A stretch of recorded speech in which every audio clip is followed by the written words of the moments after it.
大家好，歡迎返嚟娛樂時事睇。如果你係第一次睇我哋嘅影片，記得撳埋下面嘅訂閱掣，咁就唔會錯過之後嘅精彩內容啦。各位觀眾，我哋嘅巴士系列又嚟新一集啦。上集講完巨型行李大媽，今次嘅主角換成一位壽司學生哥。事發又係喺巴士上層，一位男學生竟然拎住盒壽司喺度食，被一位女乘客出聲勸咗，巴士唔食得嘢㗎。點知呢位學生哥唔單止冇停口，反而同女乘客爆發一場激烈罵戰，中途更加爆粗口 X 你 X， 女乘客憤怒反擊：你整污糟嘅車有曱甴，咁點啊？成件事被其他乘客影低放上網，引起網民熱烈討論。究竟喺公共交通工具上食嘢有幾大問題？勸阻者又使唔使咁勞氣？今次呢場壽司罵戰，再次考驗香港人對公共規則嘅容忍同執行力。一齊嚟睇片。第一幕事件重現，一口壽司引發嘅車廂大戰。根據目擊者喺 Threads 上傳嘅影片同描述，事件發生喺一架巴士嘅上層。當時一名男學生正喺度食壽司，呢個時候一個女乘客睇唔過眼，開聲提醒佢巴士唔食得嘢。如果個學生哥肯講聲唔好意思，然後收埋啲嘢食，件事就完啦。但現實往往冇咁理想，男學生對勸阻感到不滿，雙方隨即開始口角。從影片中可以聽到，男學生用普通話爆出一句粗口 X 你 X， 呢一句粗口就好似撳咗個開關掣，將場罵戰瞬間升級。女乘客被爆粗之後更加火滾，質問點啊，講乜嘢啊？你而家男學生就反駁，到底邊個喺度嘈啊？自己心裏邊清楚乜嘢惡人啊？女乘客緊緊咬住規則問題。你喺架車食嘢係咪你唔啱啊？我梗係有道理，我提點你，叫你唔好食嘢有咩錯啊？佢更提出一個非常實際嘅憂慮：你整污糟㗎，車有曱甴，咁點啊？期間有另一位女乘客嘗試勸交，唔好嘈啊，但雙方都冇理會，繼續連珠炮發咁互罵，直到影片結束。成個過程就係規則提醒，點樣因為態度同粗口演變成個人意氣之爭。第二幕火上加油，架巴士係咪你開嘅神挑人？根據目擊者嘅補充描述，當時仲有一個背景因素，令到個女乘客更加師出有名，亦都令個男學生有機會抽水。原來當時巴士上層已經滿座，但有人違規企喺上層通道，導致司機未能開車。該名女乘客於是叫企喺度嘅人去下層。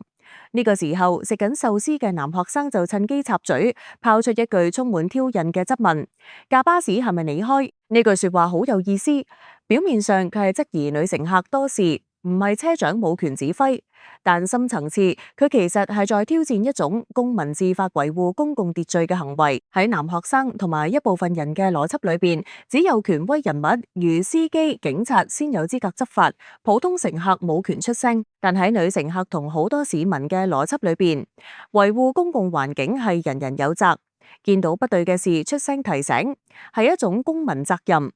呢一句加巴士係咪你開，就係呢兩種觀念嘅直接碰撞。第三幕，網民反應一面倒批評促學校教育。事件喺網上曝光後，網民嘅反應幾乎一面倒，大力批評該名男學生。主要批評點有幾個：一錯上加錯，唔守規矩仲要拗，永遠唔識為人着想。指出佢核心錯誤係違規飲食，之後嘅駁嘴同爆粗只係將件事變得更糟。二，態度惡劣，我淨知個男仔做錯嘢仲講粗口，重點批評佢爆粗行為，認為毫無修養。三，缺乏教養，真係冇羞愧心冇內疚，認為佢被指出錯誤後毫無悔意，反映個人品格問題。四，要求學校介入，好多網民建議應該向該學生就讀嘅學校投訴，要阻止不文明行為，學生更加要學懂文明修養，由小要及早教好。認為呢啲唔單止係規矩問題，更係教養問題，教育機構有責任糾正。亦都有少數聲音認為女乘客態度可以溫和啲，但係主流意見都認為女乘客雖然可能語氣激動，但道理同立場絕對正確。錯嘅一方毫無疑問係違規兼爆粗嘅男學生。第四幕深度剖析巴士點解唔准飲食。可能有人會覺得食件壽司啫，使唔使咁大陣仗？尤其係短途車程，好似好小事。但係其實巴士公司訂立唔准飲食嘅規矩，有非常實際同重要嘅原因，絕對唔係為咗唔俾你方便咁簡單。一衛生與蟲害問題，正如女乘客嗰句神來之筆，整污糟架車有曱甴咁點啊？巴士係密封嘅公共空間，食物碎屑同氣味會吸引曱甴、老鼠等害蟲，一旦滋生，難以徹底清理，影響所有乘客嘅衛生環境同健康。二、安全考慮。進食時，如果巴士急剎車，容易導致撐到易倒，尤其係小朋友同長者。飲品亦都可能打翻弄濕地板，導致其他乘客滑倒受傷。三、氣味滋擾。濃烈嘅食物氣味，例如榴蓮、辛辣食物，喺密封車廂內難以散走，會對其他乘客造成嗅覺滋擾。尊重他人就係要顧及公眾空間嘅共享性。四、保持公共設施清潔。清潔巴士車廂需要成本同時間，減少污染源可以減輕車長同清潔工人嘅負擔，讓公共資源用得其所。所以唔准飲食唔係一項無聊嘅規矩，而係關乎公共衛生、安全同公德心嘅重要守則。第五幕，邊個有權執法？公民社會嘅自發維護。成件事另一個爭議點就係男學生嗰句架巴士係咪離開引發嘅問題。普通乘客有冇權去糾正其他乘客嘅違規行為？係一個成熟嘅公民社會，答案應該係有，而且應該。公共規則嘅維護不能單單依靠司機或者警察，司機要專注駕駛，難以時刻監察車廂，警察更不可能喺每架巴士上面。因此，公眾嘅自發監督同溫和提醒就成為維持公共秩序嘅重要一環。女乘客嘅行為本質上係一種公民執法 （civic enforcement）， 佢嘅角色唔係權威，而係一個提醒者。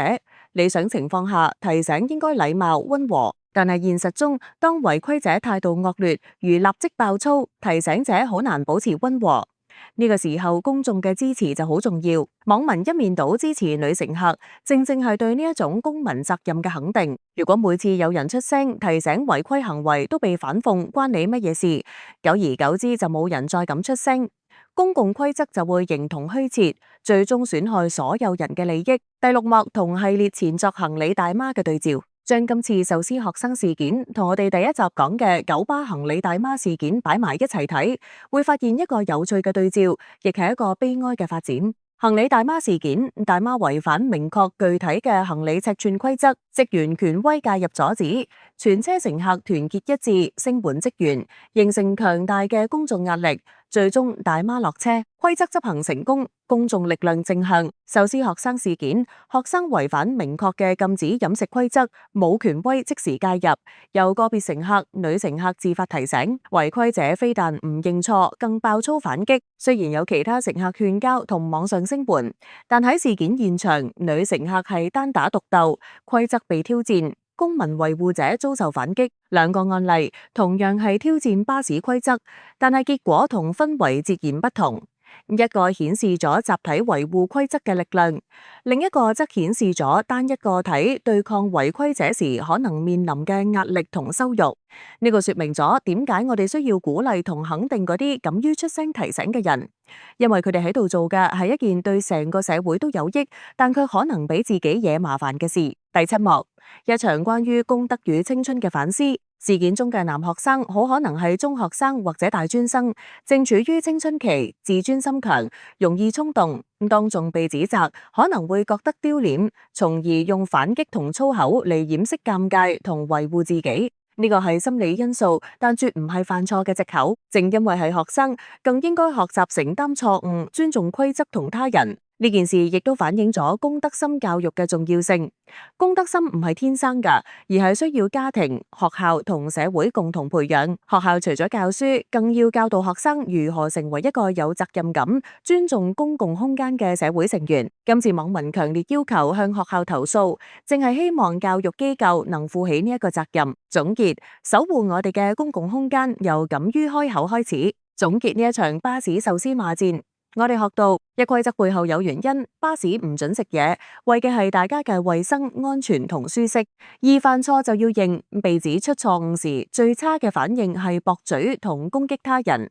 簡單一句，對唔住，我收埋佢就能化解紛爭。三，公民責任嘅勇氣，我哋應該感謝同聲援嗰啲敢於為公共秩序發聲嘅人，冇佢哋，我哋嘅公共環境只會越嚟越差。四，教育唔能夠缺席，對於年輕一代嘅規則同公德教育必須持續加強。下次當你喺公共交通工具上見到有人違規飲食、大聲喧嘩，你會選擇沉默，定係會溫和地提醒一句？你嘅選擇就決定咗我哋共同生活嘅空間會變成點樣。希望呢位男學生經過今次教訓，能夠學會尊重規則同他人。亦都多謝嗰位女乘客你嘅理據同勇氣，值得一個 like。你哋又點睇？覺得女乘客有冇多事？留言分享你嘅觀點，記得俾個 like 同訂閱娛樂時事睇頻道，咁就唔會錯過我之後嘅精彩影片。多謝大家收睇，下次再見，拜拜。